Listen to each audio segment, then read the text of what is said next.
Bismillahirrahmanirrahim. Assalamualaikum warahmatullahi wabarakatuh. Anak-anakku semua, pada hari ini kita akan melanjutkan pembelajaran. Ayo tetap semangat meskipun ini adalah pembelajarannya lewat daring. Alhamdulillahirrabbilalamin. Wassalatu wassalamu ala asrofil anbiya'i wal mursalin sayyidina wa maulana Muhammadin amma ba'd. Segala puji hanyalah milik Allah.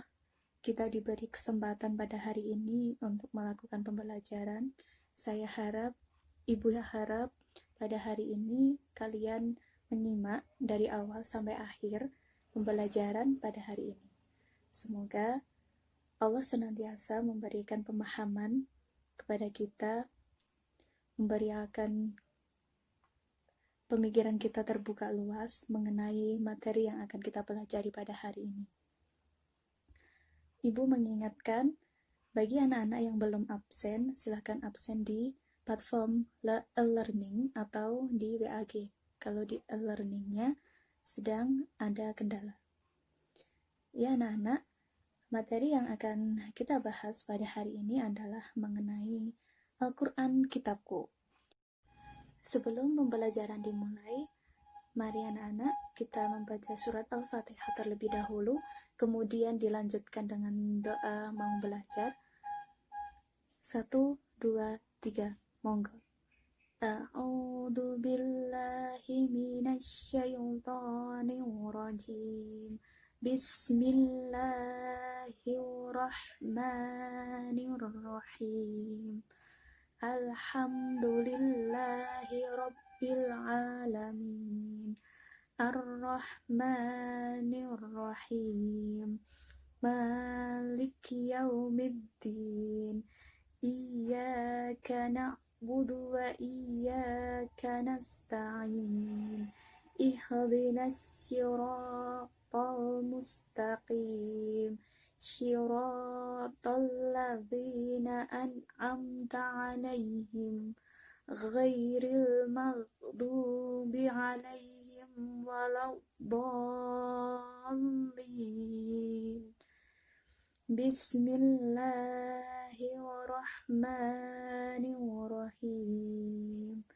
Raditu billahi rabba wa bil islami dinna wa bi Muhammadin nabiyya wa rasula. Rabbi zidni ilma warzuqni fahma. Amin. Rabbi shrahli sadri wa yassirli amri wahlul 'uqdatam min lisani yafqahu qawli.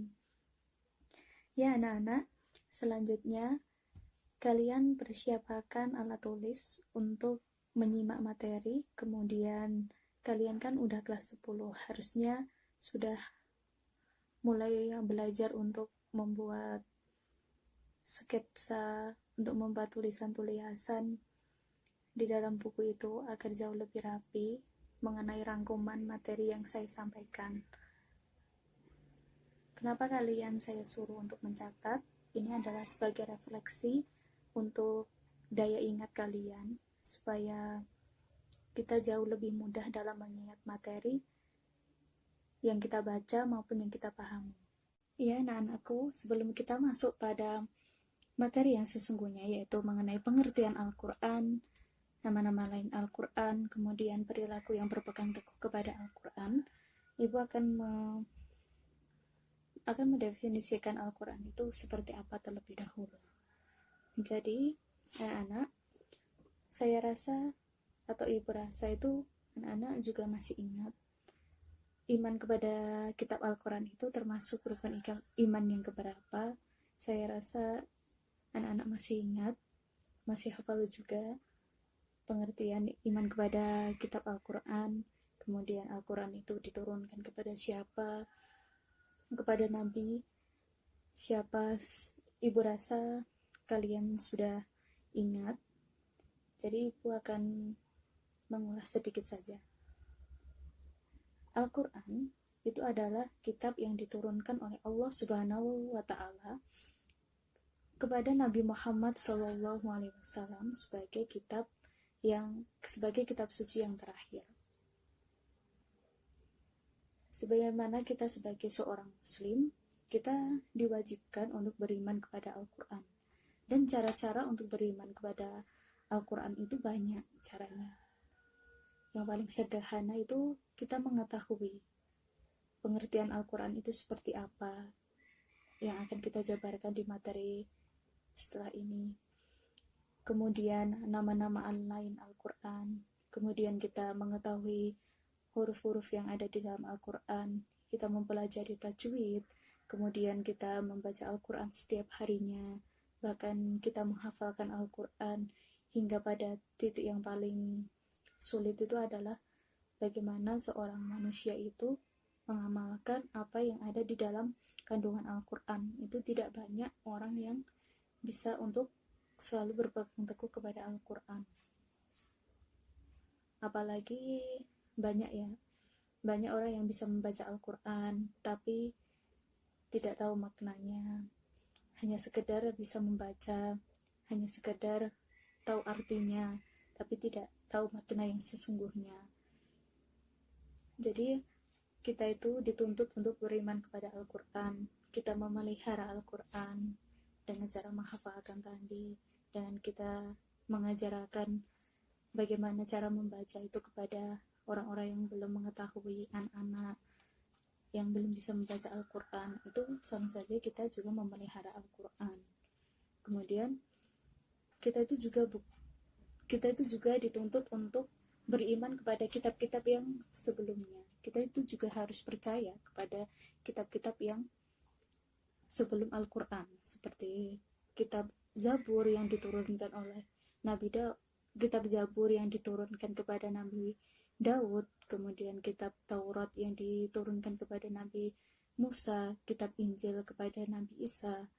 Kemudian kan Al-Quran ini juga berfungsi sebagai, dalam secara globalnya Al-Quran itu berfungsi untuk membenarkan kitab-kitab yang sebelumnya. Jadi hukum-hukum yang terdapat dalam kitab Zabur, Taurat maupun Injil itu yang belum terkaji, itu kan hukumnya itu sesuai dengan kadar di zamannya. Jadi Al-Quran itu sebagai pelengkap, kemudian juga membenarkan apa yang dituliskan di dalam kitab sebelumnya. Kemudian juga Al-Quran itu juga mengungkapkan hukum-hukum yang telah diperintahkan oleh Allah Subhanahu wa Ta'ala kepada manusia. Jadi kita saat menjalani kehidupan ini juga harus senantiasa berpedoman kepada Al-Quran. Tidak boleh mengesampingkan Al-Quran tapi memperkuat sunnah atau hadis. Al-Quran diperkuat terlebih dahulu, baru hadis-hadis juga mau mengiringinya.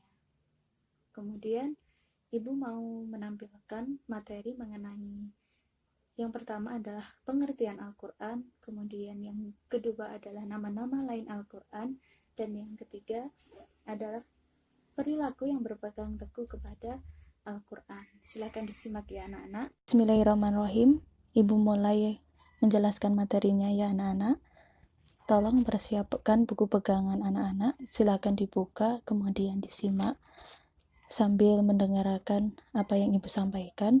Tolong jika nanti ada kata-kata atau poin yang penting tolong digarisbawahi.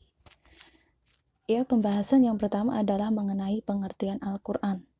Yang akan saya bahas terlebih dahulu adalah pengertian Al-Quran secara etimologi atau bahasa dulu.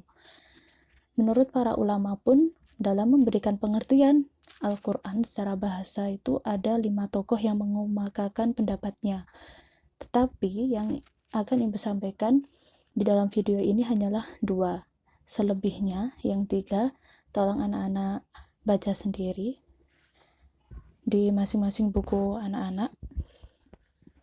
Yang pertama adalah menurut Al-Lihyani dan segolongan ulama yang lain.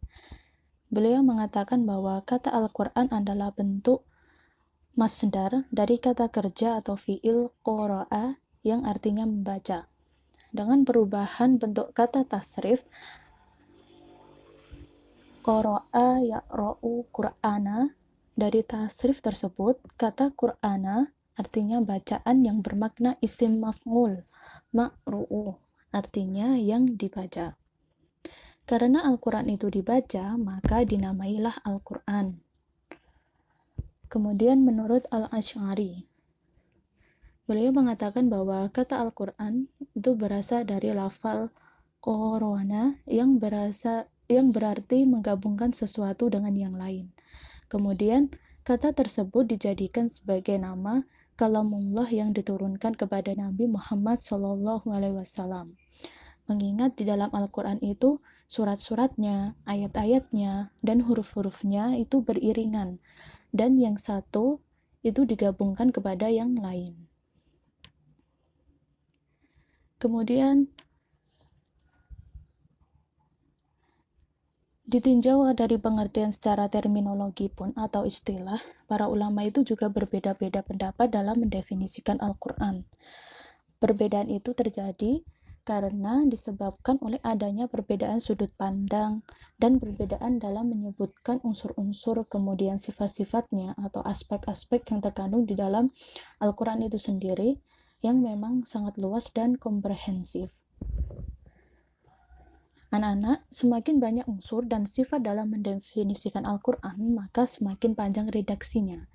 Namun demikian, perbedaan tersebut bukanlah sesuatu yang bersifat prinsipil atau mutlak, justru perbedaan pendapat tersebut itu bisa saling melengkapi satu sama lain. Sehingga, jika pendapat itu digabungkan, maka pemahaman terhadap pengertian Al-Quran akan lebih luas dan komprehensif.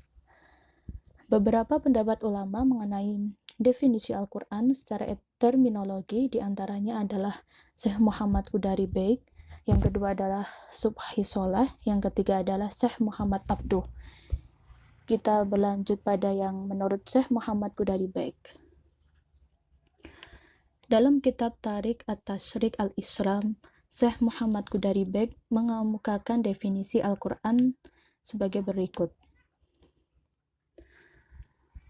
Al-Qur'anu huwa lafdul arabiyyul munazzalu ala Muhammadin sallallahu alaihi wasallam litadabburi wa tadakkuril manqulu mutawattiran wa huwa madafatainil mabdu'u bisuratil Fatihah wal makhtumu bisuratin Nas.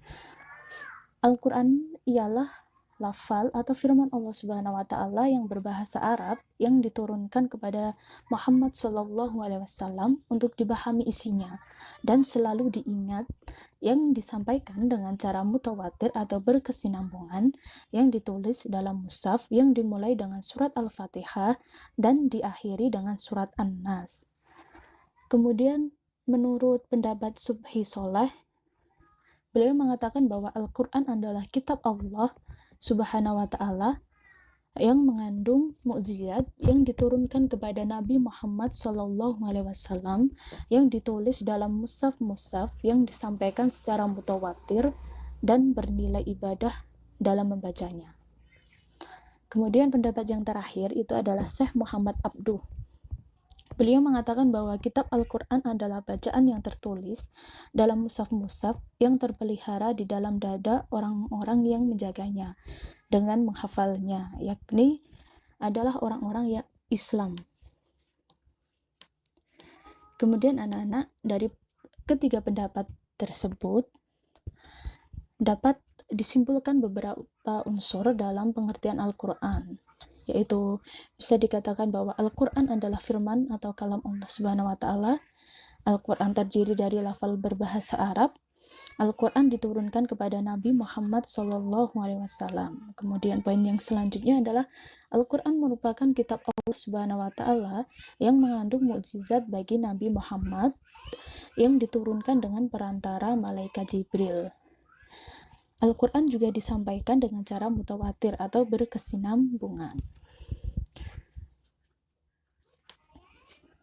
Kemudian kita berlanjut dalam nama-nama Al-Quran.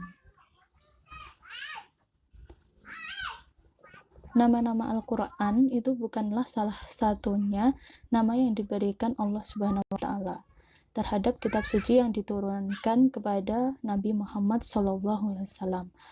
Menurut As-Suyuti dalam kitab Al-Itqan fi Ulum Al-Quran menyebutkan bahwa Al-Quran mempunyai 55 nama.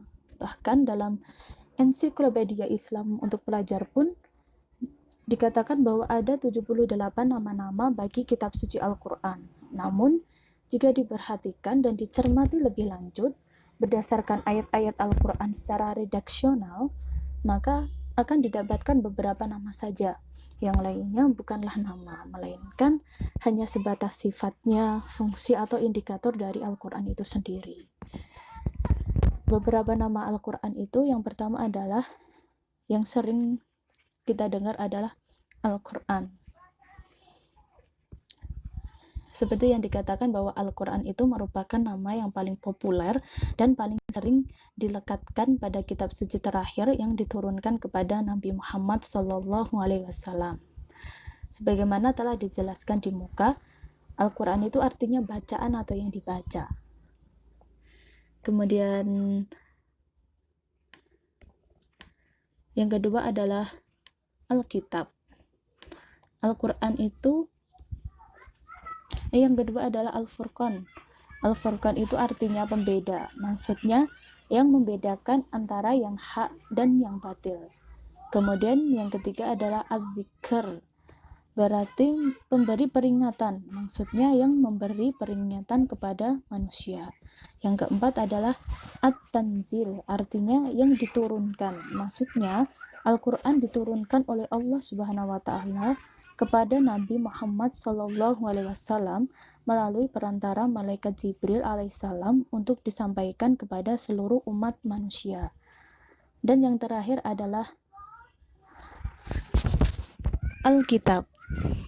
Jadi Al-Quran sering disebut sebagai Kitabullah, yang artinya kitab suci Allah Subhanahu wa Ta'ala.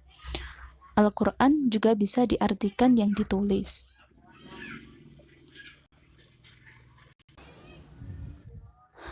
Ayat Al-Quran yang di dalamnya terdapat kata Alkitab sebagai nama bagi Al-Quran yaitu dalam Quran Surat Ali Imran, surat ketiga ayat 3. Mari anak-anak, kita baca ayat yang telah Ibu tampilkan. Anak-anak juga bisa membaca dari buku pegangan anak-anak. 1, 2, 3. Monggo kita baca bareng-bareng. A'udzu billahi minasyaitonir rajim. Bismillahirrahmanirrahim.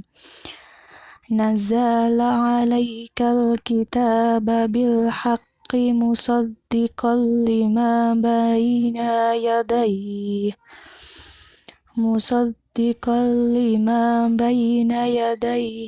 Wa anzalat Taurata wal Injil.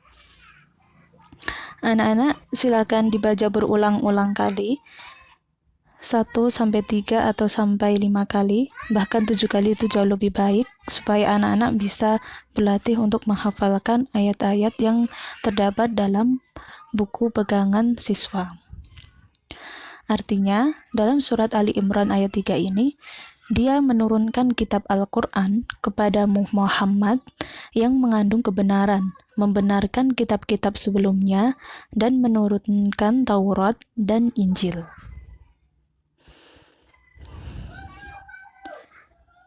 Kita masuk pada perilaku orang yang berpegang teguh kepada Al-Quran. Al-Quran itu merupakan sumber ajaran Islam yang pertama. Setiap muslim berkewajiban untuk berpegang teguh kepada hukum-hukum yang terdapat di dalamnya, agar menjadi manusia yang taat kepada Allah Subhanahu wa Ta'ala, yaitu mengikuti segala perintah Allah Subhanahu wa Ta'ala dan menjauhi segala larangannya. Dalam hal ini kita melakukan amar ma'ruf nahi munkar. Al-Quran juga memuat berbagai pedoman dasar bagi kehidupan manusia. Kita sebagai seorang muslim harus meyakini tuntunan yang berkaitan dengan keimanan atau akidah, yaitu ketetapan yang berkaitan dengan rukun iman, yaitu rukun iman kepada Allah Subhanahu wa taala, malaikat-malaikat, kitab-kitab, rasul-rasul, hari akhir, serta qada dan qadar. Sebagai seorang yang berpegang teguh kepada Al-Quran, kita harus memiliki budi pekerti yang luhur, karena Al-Quran itu berisikan tuntunan yang berkaitan dengan akhlak, yaitu ajaran agar seorang muslim memiliki budi pekerti yang baik serta etika kehidupan. Banyak kan ayat Al-Quran itu yang menceritakan atau membahas mengenai akhlak atau budi pekerti manusia dalam hubungannya dengan sesama manusia. Hablum minan nas.